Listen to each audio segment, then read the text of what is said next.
Yun mga lods, pagpalang araw naman sa ating lahat. Nagsisimula na tayong mag-trusses dito sa ginagawa natin pambilyon na to. I-share lang ko lang sa inyo itong kung bakit ba nahuhumaling ang mga taong magpapagawa ng bahay dito sa mga residential, ginagamit kalimitan itong tubular. Ano nga ba ang advantage at saka disadvantage nitong tubular na ginagamit para sa trusses? Yung advantage nito kasi madali lang siyang gawin dahil buo na kaagad, hindi katulad nung angle bar na marami pang prosesyong ginagawa. Ang nakita ko lang na disadvantage talaga nitong tubular na to itong pinagbuildingan katulad niyan. Ito, yan. Dahil binuilding natin ito, siyempre natural babaga ang loob niyan. Yung problema niya, hindi natin pwedeng pinturahan sa loob yan, isunog na yan. Ayun sa labas mapipinturahan natin, pero ang loob hindi na.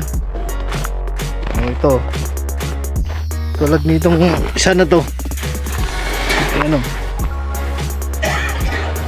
sunog na sunog yan, kaya hindi mo talagang mapintura yan. Kahit nagalvanize yan, dahil nasunog na nga, talagang kakalawangin yan, sisirain niya talaga yan. Umabot mo lang siya na 10 taon, okay na rin, 10 taon lang, 2 taon. Ito yung ano niya, no? Ayan, nagkakasimula na yung kalawang, oh. Ganyan talaga, ganyan din yan sa loob, magsisimula, nagkakalawang na rin yan. Kaya yan yung kanyang disadvantage. Ang ano niya kasi, ayan, oh, madali nga lang gawin. Kunti na lang itong ating ginagawa dito sa pavilion na to. Tambak tsaka flooring. Yan yung ginawa nating swimming pool. Yan, tapos na yun.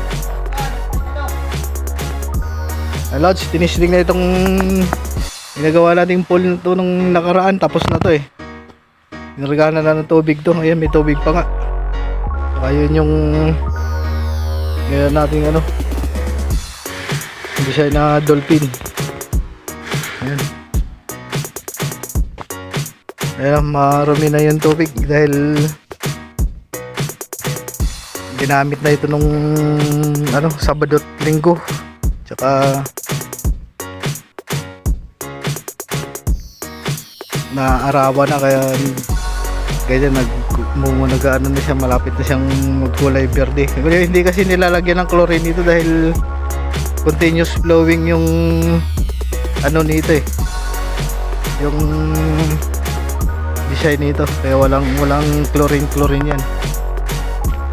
Yung tubig ng malaking pool na yan pumupunta dito sa maliit. Yan, dyan yung dadaan dyan sa ano na yan, dyan sa baba na yan.